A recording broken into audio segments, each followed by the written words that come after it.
ஒரு கப் அளவுக்கு கோதுமை மாவு 2 பனானா இருந்தா போதுங்க. ஒரு சூப்பரான ஸ்வீட் பணியாரம் செய்யலாம். ரொம்பவே டேஸ்டா இருக்கும். நல்லா சாஃப்டா இருக்கும். வாயில வச்ச உடனே கரைஞ்சிடும். இப்போ இந்த ஸ்வீட் பணியாரம் எப்படி செய்யுதுன்னு பார்க்கலாமா? அதுக்கு ஃபர்ஸ்ட் நான் 2 பச்சை பழம் எடுத்துக்கினா, நீங்க மஞ்சள் கூட எடுத்துக்கலாம். இந்த மாதிரி சின்ன சின்னதா கட் பண்ணி எடுத்து வச்சுக்கலாம்.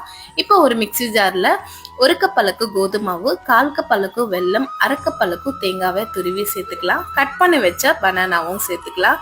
இதுல 1/2 கப் அளவுக்கு தண்ணி சேர்த்து நல்லா ஸ்மூத்தா பிளெண்ட் பண்ணிட்டு ஒரு பவுல்ல மாத்திக்கலாம். இதுல ஒரு 2 ஸ்பூன் அளவுக்கு எள்ளு சேர்த்துக்கலாம். எள்ளு வேணான்றவங்க ஸ்கிப் பண்ணிக்கோங்க. இதெல்லாமே நல்லா மிக்ஸ் பண்ணி விட்டுக்கினே இப்போ இதையே நம்ம ஷாலோ ஃப்ரை செஞ்சு எடுத்துக்கலாம். பேன்ல கொஞ்சமா எண்ணெய் சேர்த்துட்டு ஒரு கரண்டி அளவுக்கு மாவு ஊத்திக்கலாம். ஒரு 2 நிமிஷம் அப்படியே விட்டுட்டு அதுக்கப்புறமா திருப்பி போட்டு எடுத்தா ஒரு சூப்பரான ஸ்வீட் பணியாரம் ரெடி. இந்த மாதிரி ஆயில்ல ஃப்ரை பண்ண பிடிக்கலன்னா பணியார சட்டியில கொஞ்சமா நெய்யை ஊத்தி கூட செஞ்சு சாப்பிட்டு பாருங்க. ரொம்பவே டேஸ்டா இருக்கும்.